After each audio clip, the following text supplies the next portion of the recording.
Hey, what's going on everybody, and welcome back to another Fallout 4 mod review. Today, we're checking out a brand new armor pack, and this one is huge and excites me very, very much. This mod is known as the Rakshasa Armory by Kelkin. This is going to add the new Rakshasa armor core from Halo Infinite into Fallout 4.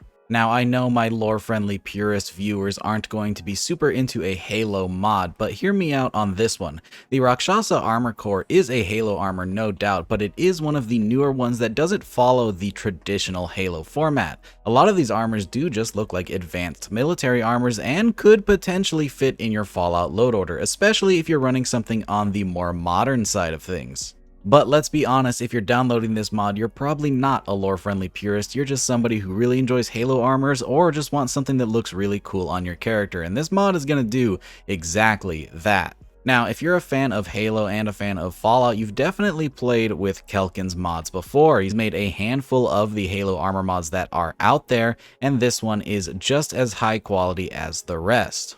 This is going to add a completely new modular set of armor, so you can mix and match these pieces with not only the Halo armors in this pack, but also other Halo armor mods and even other vanilla armors, though you're probably going to get some weird clipping going on there, as these are meant to work in their own armor cores. The new pieces are craftable over at the newly added armor workbench. However, this mod does have the basis for leveled integration. Now, what I mean by that is it does not have leveled integration in this mod. However, a lot of the groundwork has been done, so anybody who wanted to add these to the leveled lists or say as a armor replacer for a faction could do so. So that's pretty neat, and good job on the author for that.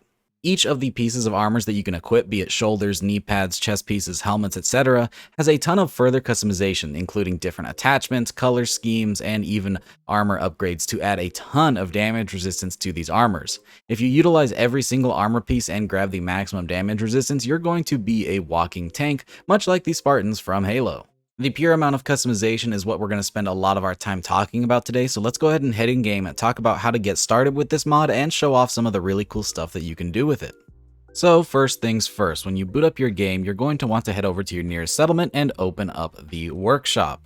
When you do so, head into the crafting section and you will find a newly added workstation, and that's going to be the field fabrication station, and it even has its own custom model that looks really, really cool. Gotta say, I like that one quite a bit. But that's not all you're going to need. This is just going to allow you to craft the new armors. You're also going to need the ability to modify them, and you can do that with a regular armor workbench, or if you're using Mizraya Armory, which I bet you are, you can grab the armor modification station from there, which has a nice Halo aesthetic to it, so it matches with the new station pretty well. So head into the newly crafted field fabrication station, and let's talk about what you need. For starters, you're going to need the Mjolnir platform Rakshasa, and to get that, you're going to need to head to the very bottom and grab a requisition kit exchange. Now, as you can see, these are not textured. I'm sure that'll be fixed in an update soon, but that's not super important. Craft any of these using the requirements below. These are going to give you different amounts. So the first one here is going to give you 1 for 2 ballistic fiber, 2 ceramic, 2 crystal, 3 fiber optics, and 3 steel, or you can craft them in groups of 10 or groups of 100. For our purposes, we're just going to grab 1. Now we can go up to the very top to the Mjolnir platform and grab ourselves the Rakshasa armor. As you can see, that is the base armor. This is going to be what you put all the other armor pieces onto. And this thing has a base damage resistance of 75, 75 energy resistance, or 75 incendiary resistance apparently, 150 energy resistance, and 75 radiation resistance. This thing is pretty heavy with a weight of 32 pounds and a value of 300 caps. So let's go ahead and craft that, and then also look at the different options we have below. So here are the helmet options. As you can see, these are all the different helmets included, and these have their own customization options even further on the armor workbench, and there are a lot of helmets in this pack, which I do appreciate, but these are going to require even more requisition kits, so you are going to need to craft a handful of these in order to get all of the armor pieces, making this at least decently balanced in terms of needing a lot of materials to get these really fancy armors. So now that we've loaded up on armors, let's go ahead and grab a helmet. We'll grab the Arteus, and then move on to the next section. For knees, we have a handful of options, including the GNX, GNY, GRF, HRP, KNEX, and MEP, PTL, SN, and Sports Tech Model 21. These are all just going to be different knee pads that you can equip. These will have their own attachments over at the Armor's Workbench, including different damage resistance upgrades and color swaps. Let's go ahead and grab the GRF. Now for shoulders, we do have a handful of really cool aesthetic options, including the Banished Trophy shoulder, the Grave Marker shoulder, the Havisla plating, the Interpris receiver, the Iron Grip rails, Skull Bearer trophy, which is going to feature a Sangheili skull, which is not at all from the Fallout universe, but it does look really cool. We have the 3-pack, the Chisel Scope, the Type 11, and the Kate 3, the Utility Cool Shot, and the Technique Iota. And then it resets and does all of those same options, but for the right shoulder. So let's grab ourselves a left shoulder. We'll take the Type 11 for both sides here. And then we have torso options. We have the AAP heart plate, the card plate, the trapdoor, boonie box, hippo tooth, range king, M25, sacrifice, the UCOM, and the cool pack. I personally really like the cool pack in the Fallout universe because it looks like a set of cryo-based armor, which I think is pretty neat. For the utility options, these are going to be mounted to your right or left hip. This could be the Brace of Blades, the Red Scan, the Entrenching Tool, Medkit, Null Bag, Rip Rail, or the Brace of Blades, and etc. for the right side. So you can craft one for the left or right, or both. We also have wrist options, and this goes for both sides again. We have the Dozak Kiss, the Monastir Fence, the Takstar Model 2490, and the X-Kudo XNS, which is a nice little rubber pad. And then finally, that just brings us back to the requisition kit exchange. So that is all of the armor pieces. Let's go ahead and take the ones that we crafted to an armor workbench and talk about the insane levels of customization that this mod offers. So here we are in the armor that we just crafted. This is the default skin for everything. It all comes in standard white, and this is with no upgrades on. And even by itself, this armor looks really, really cool. Somebody who's going for a more modern style of load order could equip these to the Brotherhood of Steel, and I think it would be pretty fitting. Now then, heading over to an armor workbench, we can take this customization even further. Let's start with the helmet, and you'll notice right off the bat, we have a ton of options, and there's actually more options than that once you start attaching different attachments.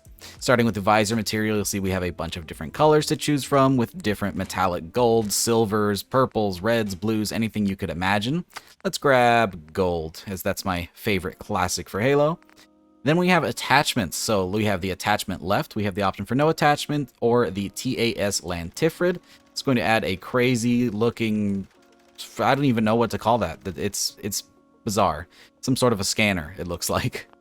We also have options for the front where we can throw on the CBRN little gas mask here, the CIBO, the Dew Spring, the CBRN, the option for no attachment, the Project Enoch, the Azanti, and the Februs, which is going to almost completely block out your visor. On some different helmets, this actually fits a lot better and does completely block out the visor.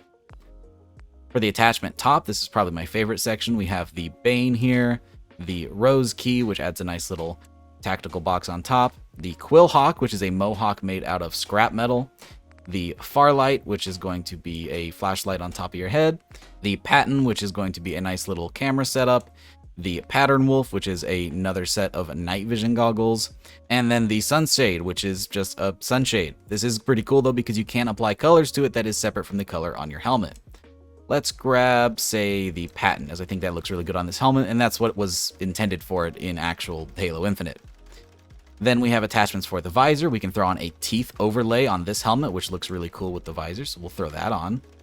And then we have the option to add colors. So any attachment that you throw on, you can throw colors onto once they've been attached. So we can change the color of our top attachment there. We'll just make it black to keep things nice and simple. And then we have attachments for the rear where we can throw on a data recorder, attachments for the right where we can throw on the little antenna here or the midnight little laser module thing. I'm not sure what any of these things are. It's all from Halo and that stuff can get a little crazy and technical. Then we have visor modules. These are actually going to change the stats of your items and not actually have any aesthetic changes. So we have an AI matrix overlay, which increases VATS chance, an increase to intelligence, perception, recon sensors, which will make enemies appear whenever you aim down sights, and then other options as well, which is pretty cool. Then we have the option to change out the paint on our helmet here, and we can choose a handful of colors. Let's go with Sage for a nice military look. And then we have the option to upgrade the damage resistance from 0 up through type 5, which is going to give us 145 for not only our base damage resistance, but our energy resistance as well, compared to 15 of each. So we're definitely gonna grab that. This does come at a pretty hefty cost with 20 ballistic fiber, 20 ceramic, 20 fiber optics, and 20 steel. Now that we've gone through all of that, I won't read through all of the same upgrades that are applied to every other attachment, but we will look at some of the aesthetic changes that are available. So for the Rakshasa core, which is the majority of the armor here, we can change out the armor plating for the leg, and this allows us to have the standard armor plating or a prosthesis if you want to have a robotic limb, which is pretty cool. We have a module that will allow us to get a handful of different stat upgrades. This is pretty similar to any other armor upgrade in the base game. We have that material upgrade to give us the more damage resistance, the paint colors, which I already said we're going to pick Sage. Then we have different cosmetic attachments for the belt. So we have the option to throw on different pouches, knives, magazines, etc. And we have these for different locations. We have front right, rear left, etc. We have the body type option, which is going to be male, female, or somewhere in between. We have more belt attachments, a whole lot of them. More modules to change out the stats. And then the option for the left leg to change out to another prosthetic. And then options for the arms. So for the arms, you can change out what glove you have, and you can actually have it different for each arm, which is pretty interesting. And you can also throw on prosthesis for not only the hand, but the arm as well. So that's pretty cool. We're going to grab the Dropsman gloves because those are my favorite. Then for the shoulders, things are very simple. You have paint. We're going to grab Sage. And then you have material, which is that armor upgrade. Very simple. Then for the knee pads, pretty similar. We have paint, which again, we're grabbing Sage.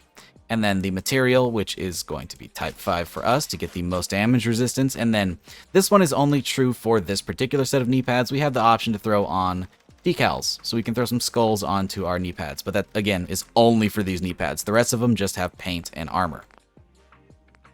And then that's it. That is all of the armor. Let's go ahead and throw paint on our last shoulder here.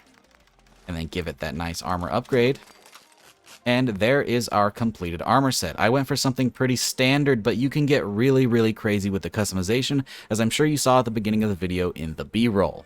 But yeah, that is the Rakshasa Armory. Hopefully we got that down as quick as possible. Tons and tons of customization options. If you've ever used a Kelkin mod, you know that you can go really crazy and make your Spartan armor look exactly how you want it. And the Rakshasa armor is really interesting because it's not classic Halo armor that we're used to. This is a whole new set for Halo Infinite, and I think it's pretty fitting in the Fallout universe. It looks really, really cool. Some nice advanced combat armor. So with that, if you enjoyed the mod, it will be linked down in the description below if you want to try it out for yourself. I hope you guys enjoyed the video. If you did, don't forget to drop a rating and consider subscribing if you haven't already for more videos just like this.